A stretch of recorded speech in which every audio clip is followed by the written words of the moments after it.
Last night on the Ireland Contracting Nightly Sports Call. Man, what a last week we have seen around here. I've been doing this for a long time. Andrew Fillipponi, I know you have too. And to see as much movement from the Steelers, a team that typically doesn't do what we've seen, is somewhat refreshing for me to see that they've pretty much admitted they needed to make a change. They made a mistake potentially or two, and all of a sudden 3 quarterbacks here are now gone. 2 are in, 2 guys who are not tied long term, but very low risk plays. Doesn't cost much to have a 6th round pick on your roster who has all that sort of potential, and Russell Wilson with $1.2 million. I think this has been very stunning and very interesting to me that the Steelers have done this, and to me it goes back to Art Rooney saying he's getting very impatient and wanted to see some results. Yeah, and they were able to do it, Bob, without giving up anything. Only the $1 million with Wilson and then the 6th round pick with Fields, and they don't have to pick up his 5th-year option. They won't. They're not paying him a lot of money, so you've got both of those guys for under $5 million in this upcoming season.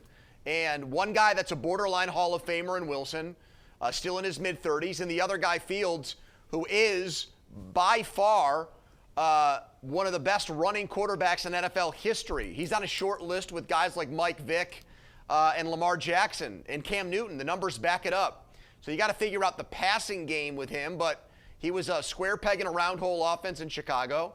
There were talks of him getting traded for a 1st, maybe a 2nd round pick. Steelers get him for a 6th. Just a brilliant job of managing your roster, and they've gotten better. I mean, I don't know if it'll work. I think it will with one of the 2 guys, but I like their situation much better than what we had at this time last week. Bob, if Kenny Pickett had been nice and conciliatory and said, yeah, I'll go along with the plan, I'll compete, I still would have traded him to Philadelphia if it meant getting Justin Fields, because I like Fields' upside that much more than Kenny Pickett's right now. I would tend to agree with that, and I think Fields, one thing you mentioned, the passing game, you have to harness that. He has to be better at it. Also, he has to reduce the turnovers, but the pure talent is just off the charts. When you watch some of these games, I was looking back today at a few of them where he had 4 touchdown games. He also ran for ridiculous amounts of yards and touchdowns. These are things that can turn, stalled drives into something big. But, the real question moving forward is what will they do longer term? Because if it's up to me, I'm looking at Fields as more of somebody I would want to harness longer term versus Russell Wilson. I know I've heard reports from Jerry Dulac and others that they may be interested in signing Russell Wilson, but again, I'm going to be a little bit skeptical knowing that he's 36 by next year going on 37. How many years can he get him? How much will it cost, especially if he has a good year? I think that message got out for reasons to either placate Wilson and reassure him that Fields is not coming here to take his job right away, to usurp it from the very beginning.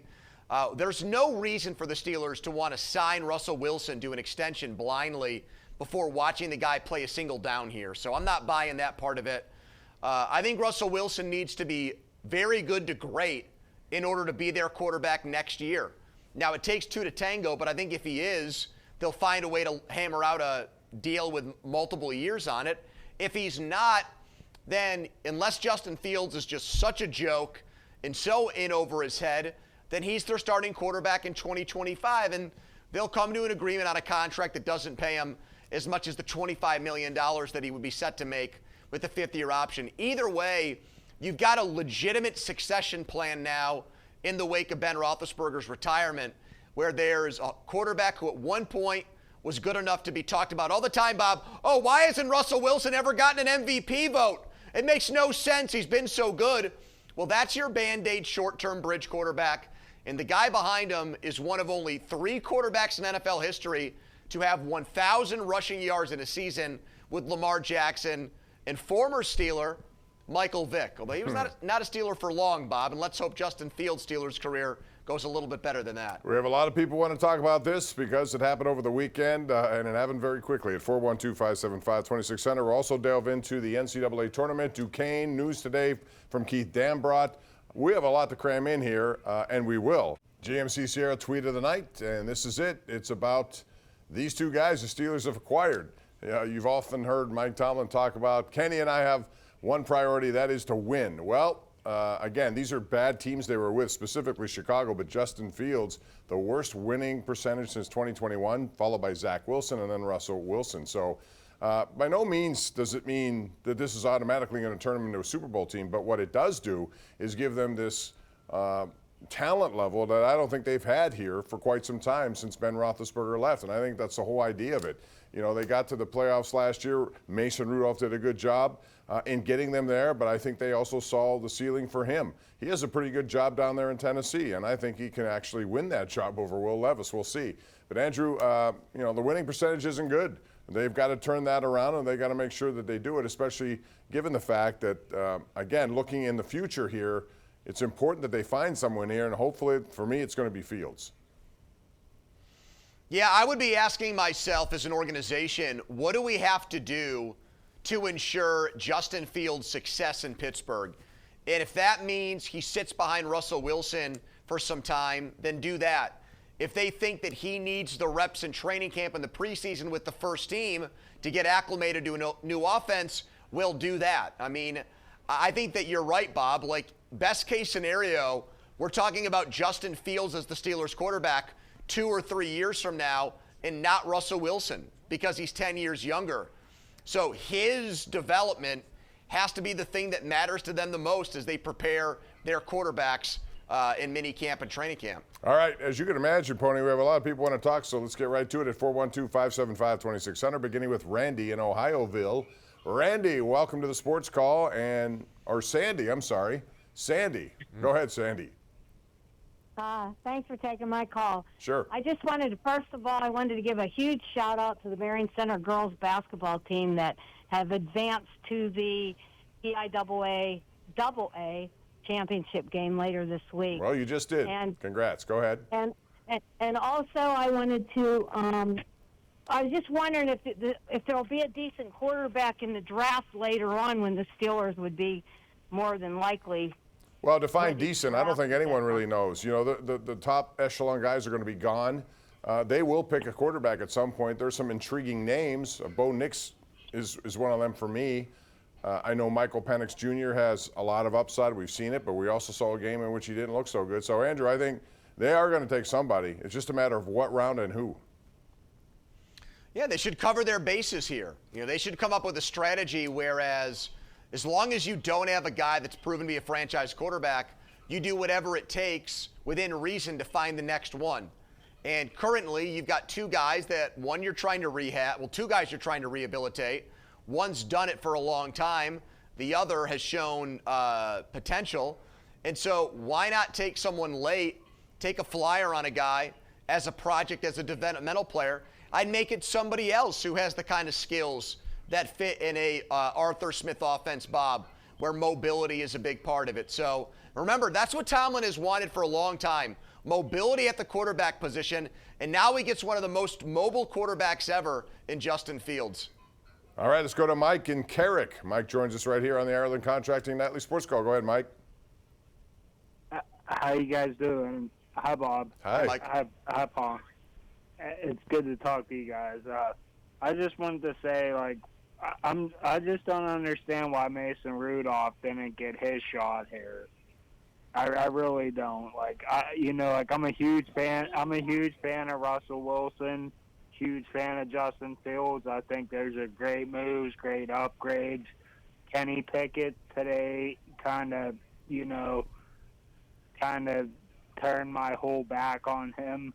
But well, that's a good way of saying it, Mike, because he quickly met with the media, and he didn't say all that much, although he did, Andrew, say that it was he who wanted out of this relationship with the Steelers. So, you hear all these different reports about what he did.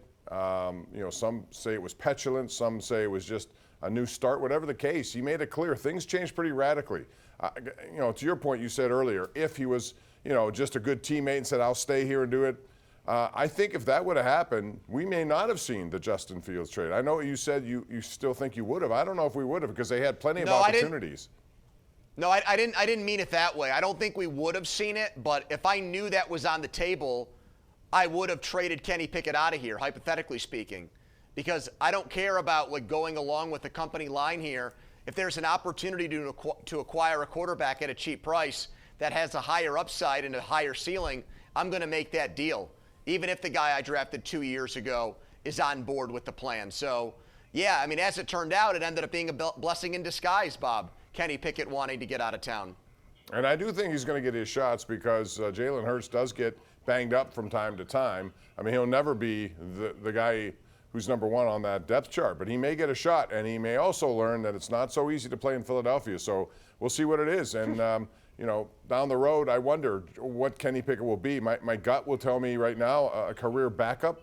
I think most of these guys are career backups, but we'll see if he ever does get a legitimate chance again.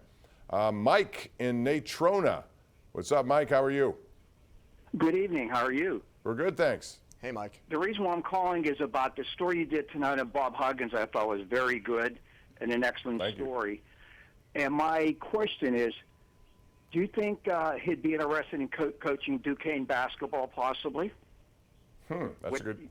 You know, I know that right now he's just trying to, you know, he's done a pretty good job getting his life back in order. He's still very much committed to West Virginia, as he's told me. He does like to get into coaching. I think he would prefer there, but not under the current administration, from what he says. So, you know, I think Duquesne has their guy already. I think King Dambrot Pony made a pretty good plea for a guy already he knows and likes and has kind of developed. Yeah, that's Drew Joyce, who played with LeBron James and played for Dambrot in high school. And Joyce's dad is one of the great high school basketball coaches in Ohio state history. You can't do that if you're Duquesne. You've got all this momentum. With all due respect to Bob Huggins, who's in the Hall of Fame, you can't replace a coach in his 60s who has a hand-picked heir apparent with a coach in his 70s with his past. You just can't. And maybe a team that's in a more desperate situation, I could see Duquesne maybe 10 or 15 years ago taking that shot because of their postseason drought. Now they've got something good going, and they want to keep it going. And they're going to win games in this NCAA tournament, Bob. Lisa Pompeani, if you're watching, you better buckle up for a long postseason ride because your Dukes aren't going to be one and done. Good night, BYU. Illinois, you're not safe in the second round. Sweet 16. We're going to see a Duquesne-Connecticut basketball game in this NCAA tournament. That's my prediction. The new Loyola Chicago, we don't need Sister Jean. We got this great Keith Dambrot story, and it's going to keep going for a couple more weeks, well, Bob. there is some fate going on here. I really believe that, and I do think they can beat BYU. I don't know beyond that, but you're right. My wife has cleared her schedule for Thursday at 12:40. She had something. She totally changed it, so that's how deep she's into this. Let's go to Donnie in Oil City. Donnie, welcome to the program. Go ahead. Hey, this is Sunny from Oil City. How you guys doing? Love the program. Hi, I'm Sonny. sorry. I called. You know, I'm having a hard time looking at this board. So, Sonny, I apologize, but go ahead. I like that name. It's my grandson's name, too. Oh, awesome. Yeah. Well, listen, I really think the Steelers missed the boat. How? You know, at the end of last season, we had the best production we had seen out of our offense since Ben Roethlisberger was here. And that's when Rudolph stepped into our offense. He helped lift everybody on that offense. They worked together as a team. And that's what you need to know, that your team can work together. And they put up the points on the board. They put up 2 30-point games. And you don't know that you have a known entity with Russell Wilson. I think there was a lot of problems, not just with his lack of performance, but I don't think he's a good team player. I don't think he's a good leader. I think he's a me person. And well, that's how it was. That's how it was at times with, you know, when he first got to Denver, and that whole thing was just backfiring all the way. And then Sean Payton had no need for him, it looked like. But I do believe him. I mean, he's won championships. He's a 9-time Pro. He was on a Seattle team with a long period of success. So I don't know if I'm going to totally believe that. What I do think, though, is Mason Rudolph would have been the choice of the locker room, Andrew. And when that dynamic presented itself before this ever happened, I don't know that they were going to be comfortable with that. They wanted some kind of change and clarity, and I don't know if Pickett was going to be the choice over Rudolph among players. Well, I don't think that I don't think that they're avoiding that now. I mean, I think Justin Fields does things like we've talked about that are so impressive, and he's such a, you know, he's a guy that also commands a presence. There were guys in Chicago like DJ Moore who said, our franchise quarterback is on the team. We don't need somebody from the outside.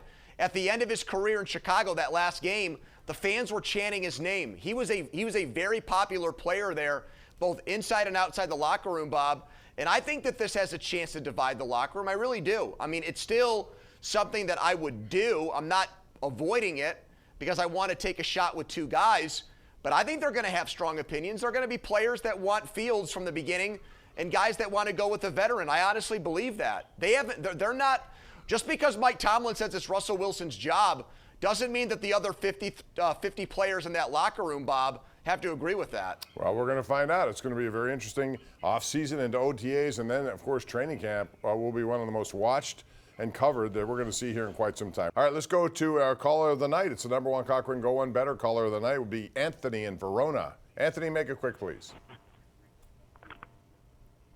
Anthony. Oh, Anthony.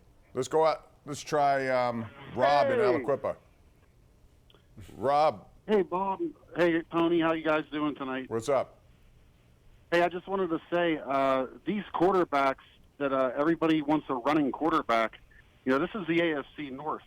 Once you cross that line of scrimmage, these linebackers are going to be teeing off on those guys. Yeah, well, they have Lamar Jackson in Baltimore to serve them pretty well. I just love the ability. I don't think he needs to rely on it as much as he did in Chicago. Justin Fields, if he learns to do the things that he needs to do under Arthur Smith and Tom Arth, I think he could be a prolific player with him. I really do. I thought the problem in Chicago this season was that he didn't use his legs enough. They tried to make him more of a pocket quarterback. His rushing stats went down, and he was better at the end of the year after they made him more of an option quarterback again. The year before that, the team around him stunk, and he had to do everything by himself. So I do think it's a good marriage of the coaches they have here with his talents, Bob. And if you want to get your opinion heard, don't forget to tune in to the Ireland Contracting Nightly Sports Call tonight at 10:35 on KDKA+. So give us a call at 412-575-2600. We do it every night after the 10 o'clock news. For CBS News Pittsburgh, I'm Bob Pompeani.